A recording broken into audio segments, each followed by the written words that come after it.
হরেন্দা, সারাদিন হাড় ভাঙা খাটুনি খাটলাম মাঠে, পিঠটা যেন ছিঁড়ে যাচ্ছে ব্যথায়, হাতে আর জোর নেই। সকাল থেকে রোদটা যা ছিল, মনে হচ্ছিল মাথার চামড়া ফেটে যাবে। তা তোমার খাজনাটা জমা দিতে পারলে শেষমেশ? কি বলবো নিতাই, গত আষাঢ়ের বকেয়া এখনো শোধ হয়নি, তার উপর এবার বাড়তি খাজনার কথা শুনেছো? হ্যাঁ, কিছু কিছু গুজব শুনছি বটে। 10 টাকা বাড়িয়েছেন, এই কথাটা তো আমি শুনিনি। আগেই তো হাঁসফাঁস অবস্থা ছিল আমাদের, এখন আরো চাপ দিলে তো মরেই যাব আমরা। আচ্ছা, গ্রামের অন্যরা কিছু বলছে না? তোমার কি মনে হয়? মানে কেউ কি মুখ খুলছে, না সবাই যেমন তেমন ভাবেই মাথা নিচু করে চলছে? কে বলবে, সবাই তো রাঘব বাবুর নাম শুনলেই ভয় কাঁপে। গত বছর মতিনকে কি করেছিল মনে আছে? প্রতিবাদ করতে গিয়ে জমি থেকে উচ্ছেদ হলো, বউ ছেলে মেয়ে নিয়ে রাস্তায় দাঁড়াতে হলো লোকটাকে। সেই থেকে কেউ মুখ খোলে না, আমিও ভয় পাই সত্যি বলতে। ভয় তো সবাই পায় গ্রামের। ঘরে বউ বাচ্চা আছে, কোথায় যাব জমি হারালে? তবে ভয়ে ভয়ে কতদিন থাকবে হরেন্দা? এভাবে তো একদিন দম বন্ধ হয়ে মরে যাবে মানুষ। মানুষ কি শুধু খেটে যাবে আর বদলে অপমান পাবে? যাক, বাড়ি যাই, বাসন্তী অপেক্ষা করছে। খেতে জল দেখতে আসতে হবে আবার রাতের দিকে। এলে ছেলে মেয়ে দুটো 3বার জিজ্ঞাসা করছে মা কখন ভাত দেবে। আমি কি জবাব দেবো বলো তো? চাল নেই, ডাল নেই, তেল নুন পর্যন্ত ফুরিয়ে গেছে। এই সংসারটা কি আর এভাবে চলবে? কেন গো? হাঁড়িটা চুলোর পাশে উল্টে রেখেছি, রান্না করার কিছুই তো নেই, আমি কি করব? বাসন্তী, আমি কি বসে আছি? সকাল থেকে মাঠে খাটাখাটনি করছি, শরীরটা দেখো আমার কি অবস্থা। না খেয়ে কাজ করছি, আর এখন বাড়ি এসে শুনছি খাবার নেই। এদিকে জমিদারের খাজনার চাপ বাড়ছে দিনে দিনে। কি করব বলো? বুকের ভেতরেও আমার কষ্ট হয়। তোমাকে আমি দোষ দিচ্ছি না, কিন্তু এভাবে আর কতদিন চলবে? ছোটটা কত দুদিন ঠিক মতো খায়নি, ওর মুখটা দেখলে বুকটা আমার ফেটে যায়। কিছু একটা করো, এভাবে হাত গুটিয়ে বসে থাকলে তো পেট ভরবে না। কারোর সঙ্গে একটু কথা বলো সাহায্যের জন্য। কার সাথে বলবো? সবাই নিজের পেটের চিন্তায় ব্যস্ত। হরেন্দাও আজকে বললেন খাজনা আবার বেড়েছে 10 টাকা বিঘায়। কিন্তু তুমি ভেঙে পড়ো না বাসন্তী, আজকে রাতে খেতে জল দেখতে যাব। কালকে সকালে পাশের গ্রামে বাজারে গিয়ে দেখি কোনো কাজ পাই কিনা। একটু ধৈর্য ধরো। আর কত ধৈর্য ধরবো? জানি তুমি চেষ্টা করছো, তবু ছেলে মেয়েদের কথা তো আগে ভাবো। যাও, তবে খালি হাতে ফিরো না আজ রাতে। কিছু না হোক কচুর শাক হলেও এনো। চেষ্টা করব, খালি হাতে ফিরতে আমারও ভালো লাগে না। হরেন্দা, আসো আসো, এদিকে দেখো কই মাছ।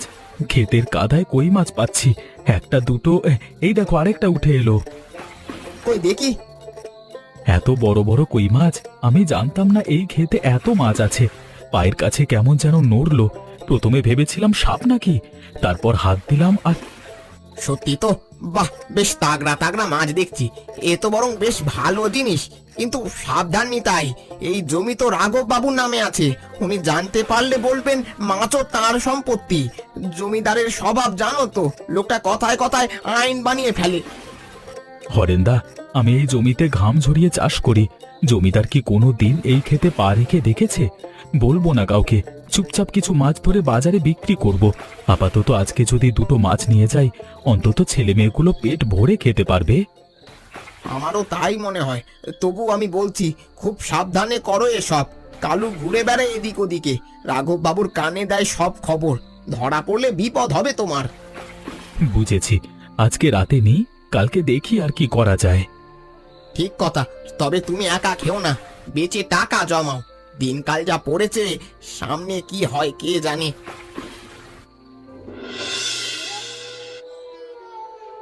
এত মাছ সত্যি ক্ষেত থেকে পেয়েছো? আমার তো ভাবতেই আনন্দ হচ্ছে যে কতদিন পর মাছ ভাত হবে এই ঘরে। আমি তো ভাবতে পারছি না, মনে হচ্ছে যেন আমি স্বপ্ন দেখছি।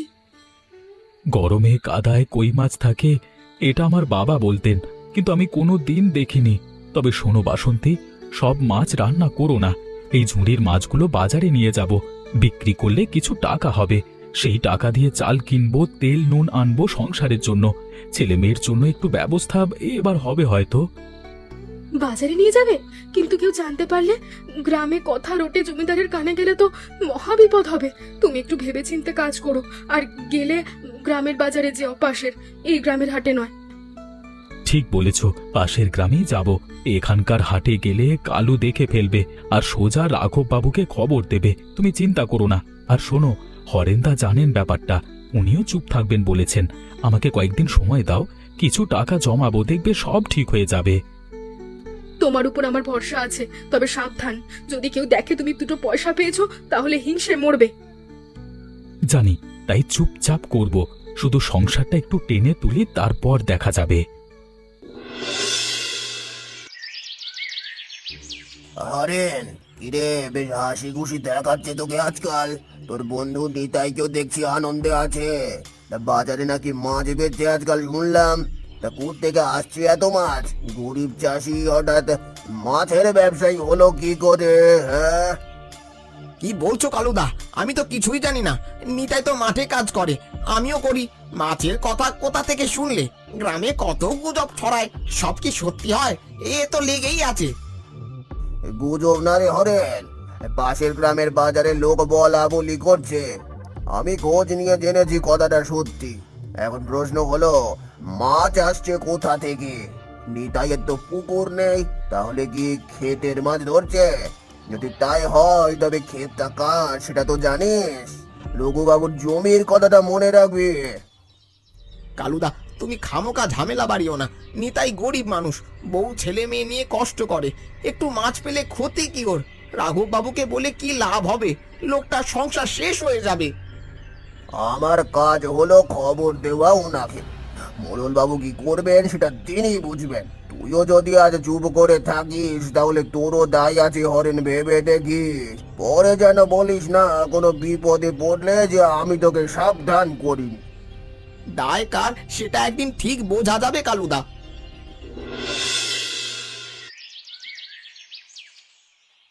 বাবু, একটা খবর আছে। কি খবর রে? নিতাই চাষি বলে যে আপনার পূর্ব দিকে জমিতে চাষ করে, সে নাকি ক্ষেত থেকে কই মাছ ধরে পাশের গ্রামের বাজারে বেচছে। তা কদিন ধরে চলছে ব্যাপারটা, লুকিয়ে চুরিয়ে করছে যাতে আপনার কানে না আসে। আমি খোঁজ নিয়ে নিশ্চিত হয়েছি, তারপর আপনাকে বলতে আসলাম।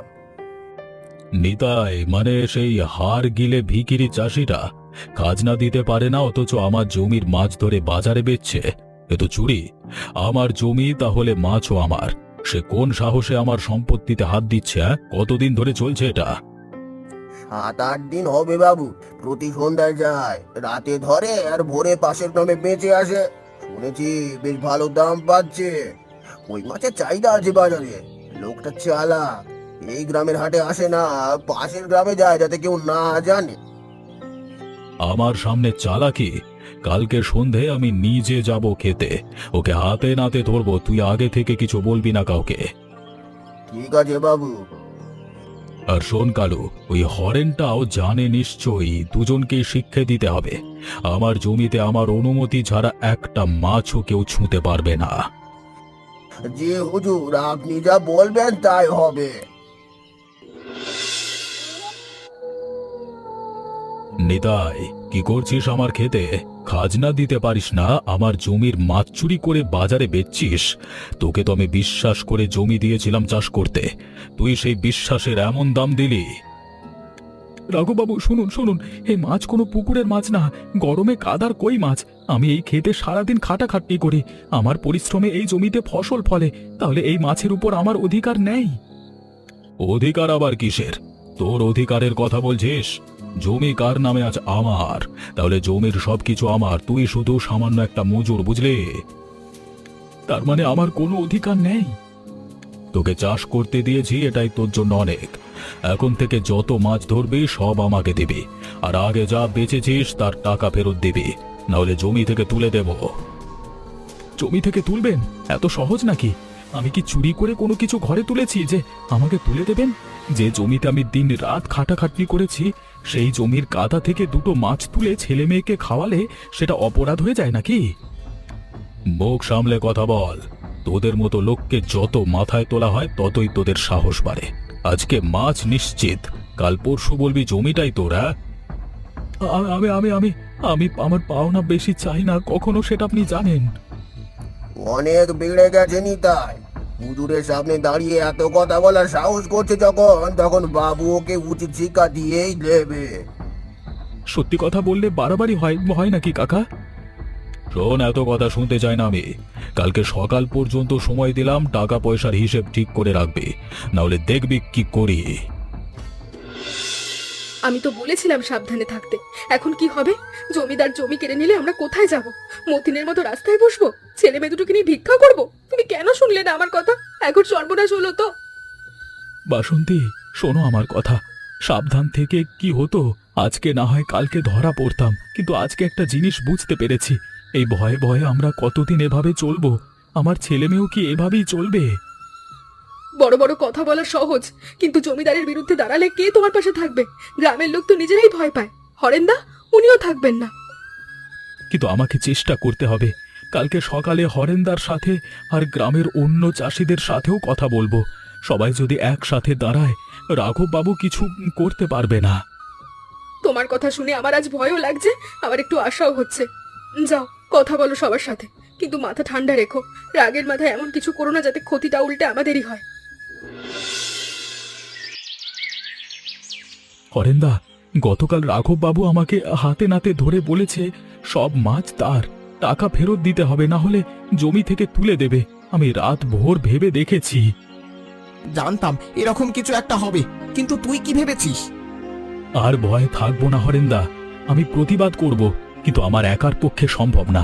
তোমাকে দরকার, আর সঙ্গে গ্রামের অন্য চাষিদেরও দরকার।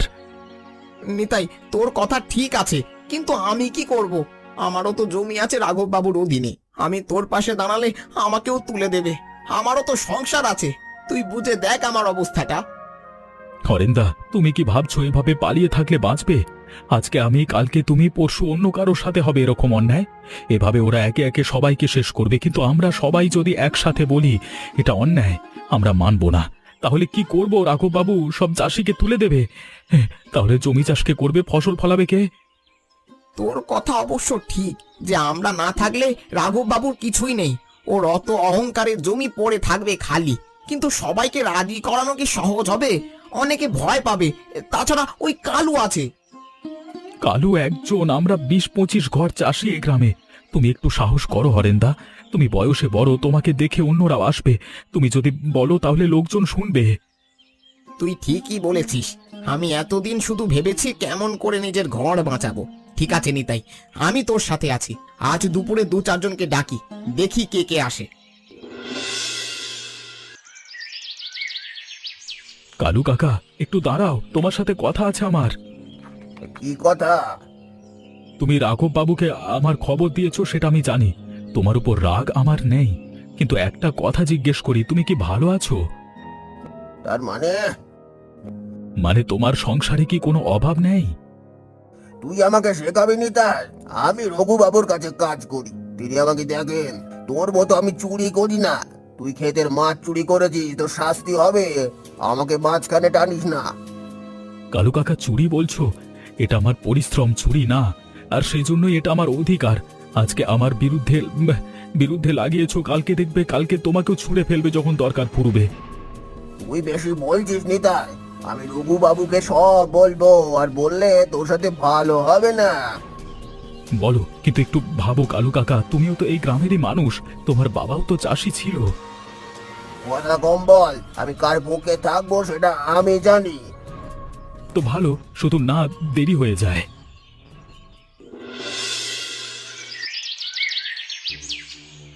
দিদাই, এটা কি তামাশা হচ্ছে? এত লোক নিয়ে আমার খেতে কি করছিস? আমি তোকে বলেছিলাম মাছের টাকা ফেরত দিতে আর ক্ষমা চাইতে আমার কাছে, তার বদলে তুই মানুষ জড়ো করেছিস। তোরা সব জমি থেকে উচ্ছেদ হতে যাস। রাঘব বাবু, আজকে আমরা আমাদের কথা বলতে এসেছি। কি কথা? কি কথা? এই মাঠে আমরা সবাই খাটি, তাই এই কাদায় যে মাছ জন্মায় সে মাছের উপর আমাদের অধিকার আছে। তুমি বছরের পর বছর খাজনা বাড়িয়েছো, আমরা কিচ্ছু বলিনি, অপমান করেছো, সহ্য করেছি, কিন্তু তাই বলে আমাদের সামান্য অধিকারটুকু কেড়ে নেবে? বেশি কথা বলছিস নিতাই, তোদের সাহস তো কম না। মনে রাখবি জমি আমার, আমি চাইলে তোদের সবাইকে তুলে দিতে পারি। তুলে দিন, সবাইকে তুলুন, তারপর দেখব এই খেতে কে চাষ করে। আপনি নিজে নামবেন কাদায়, চাষ করবেন, তাহলে আমরা সরে যাই। বাবু এরা খুব মাথায় চড়েছে, এখনই শক্ত হাতে হাল ধরতে হবে আপনাকে। রাঘব বাবু, আমি হরেন, সারাটা জীবন আমি এই মাটিতে কাটিয়েছি। আমার বাবাও আপনার বাবার জমিতে চাষ করতেন। তাতে আমি আমি কি করবো বেটা? তুইও নিতাই দলে হয়ে গেছিস। তোকে তো ভদ্রলোক ভাবতাম, তুই এখন আমার বিরুদ্ধে কথা বলছিস। রাঘব বাবু, নিতাই একা না, আমরা সবাই তার সাথে আছি। আমরা চাষি, আমরা কাজ করতেই চাই, কিন্তু ন্যায্য মূল্য চাই বদলে। কেন এখন তোমাদের পদ্ধতি তোমাদের উপরে করা হচ্ছে বলে ভয় পেয়ে গেলে নাকি? এই এসো এসো তোমরা, যতক্ষণ না এই লোকটাকে ধরা হবে ততক্ষণ কিচ্ছু হবে না। এই যাও, তোমরা সবাই মিলে হুজুরকে ঘেরাও করছো, এ ভালো কথা নয়। তোরা ভাবছিস আমি ভয় পেয়েছি? হ্যাঁ, ভয় পেয়েছেন কিনা জানি না, কিন্তু আমরা শুধু বলছি আমরা আর চুপ করব না। ঠিক আছে, তোদের কথা শুনলাম, আমি ভাবনা চিন্তা করে তোদের সিদ্ধান্ত জানাবো। তোরা এখন যা।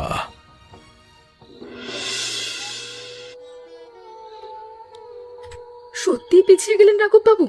বিশ্বাস হচ্ছে না গো, এতদিনের সেই দাপট, সেই অহংকার হঠাৎ করে চুপ করে গেলেন কেন গ্রাম থেকে?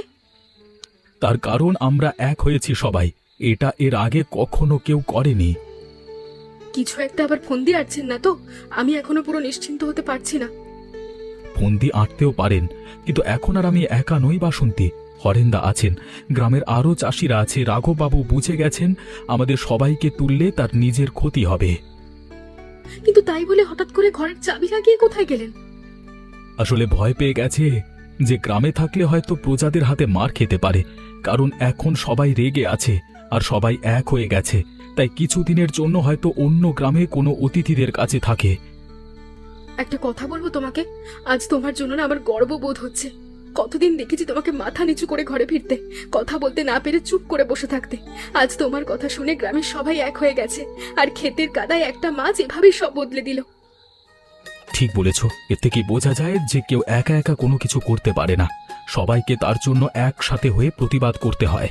এই জন্যই সবসময় শাসক সবাইকে আলাদা করে রাখতে চায়।